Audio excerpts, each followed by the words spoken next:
बीते कुछ एपिसोड्स में आपने देखा होगा कि हमने बात करी थी इंडियन हाईजैकिंग्स की। तो क्यों ना आप थोड़ी विश्व की सैर कर ली जाए। यानी अब हम आगे चलते हैं और बात करते हैं विश्व में हुई हाईजैकिंग्स की। क्या आपको भी उत्सुकता है जानने की कि दुनिया में पहला प्लेन कब हाईजैक हुआ था और क्यों? तो चलिए फिर शुरू करते हैं। नमस्कार, मेरा नाम है अक्षय और आप देख रहे हैं एबीपी लाइव पॉडकास्ट। दुनिया के पहले हाईजैक की कहानी कहीं ना कहीं जुड़ी है वर्ल्ड वॉर 1 से।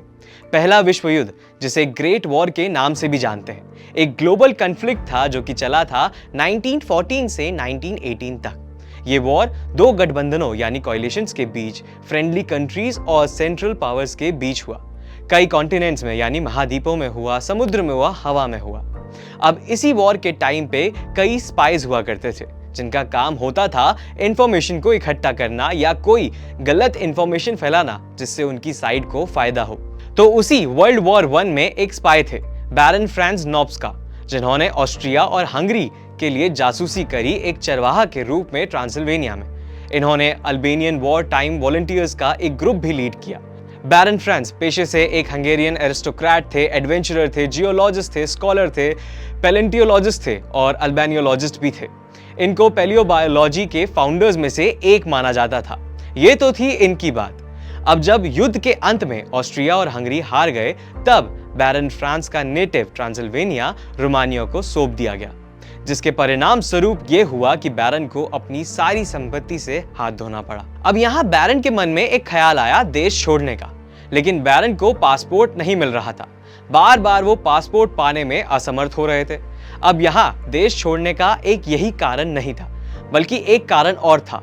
वो ये था कि 1919 में वो हंगेरियन सोवियत रिपब्लिक के कम्युनिस्ट शासन के हाथों होने वाले उत्पीड़न से भी बचकर भागना चाहते थे। तो जैसा कि मैंने बताया कि उनको पासपोर्ट नहीं मिल पा रहा था, तो उन्होंने अपना दिमाग चलाया और क्या किया वो जान के आपको भी हैरानी होगी। उन्होंने नकली दस्तावेज बनवाए मिनिस्ट्री ऑफ वॉर में, जिससे मैटियास फोल्ड एयरफील्ड, जो कि बुडापेस्ट के आउटस्कर्ट्स में है, वहां के मिलिट्री कमांडर कन्विंस्ड हो गए और बैरन फ्रांज और बैरन के अल्बेनियन पार्टनर बाजाजिद एल्मास डोडा, जो कि पेशे से फोटोग्राफर थे और एथनोग्राफिक राइटर थे, उनको एक छोटा प्लेन मिले और पायलट मिले। प्लेन के उड़ान भरने के बाद जब प्लेन हंगरी की मेन नॉर्थ वेस्ट सिटी गेओर के ऊपर था, लगभग आधे रास्ते पर बुडापेस्ट, और जो कि उनकी लिखित दस्तावेज के हिसाब से डेस्टिनेशन थी, यानी फर्जी दस्तावेज के हिसाब से सोपरॉन एक शहर है हंगरी में ऑस्ट्रेलिया बॉर्डर पर। तो उसी रास्ते के बीच फ्रांस ने रिवॉल्वर निकाली और पायलट के सर पर रख दी और डिमांड करी कि प्लेन को वियना ले जाए। पायलट भी उनकी बात मानता रहा और प्लेन को वियना लेके गया। वहां फ्रांस और डोडा ने अपना बाकी का जीवन बिताया, मरते दम तक। अब ये भी जान ही लीजिए कि हाईजैकिंग के बाद आखिर ये दोनों रहे कैसे।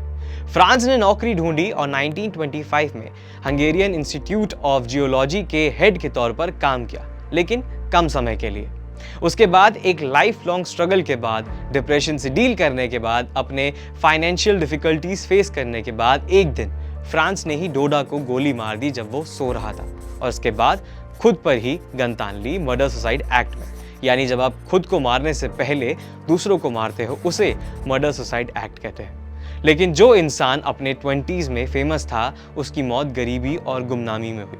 आज की डेट में यूरोप में डायनासोर के फॉसिल्स की स्टडी करते वक्त इनकी ग्राउंड ब्रेकिंग डिस्कवरीज के लिए फ्रांस को पैलियोबायोलॉजी के फादर के रूप में देखा जाता है। तो ये थी बात दुनिया के पहले हाईजैक की, और जिसने किया उसकी। अगर आपको भी जानना हो ऐसे ही किसी हाईजैक के बारे में, तो हमें कमेंट्स में जरूर बताएं। वीडियो अच्छी लगी हो तो उसे लाइक करें, शेयर करें और सब्सक्राइब करें एबीपी लाइव पॉडकास्ट को। धन्यवाद।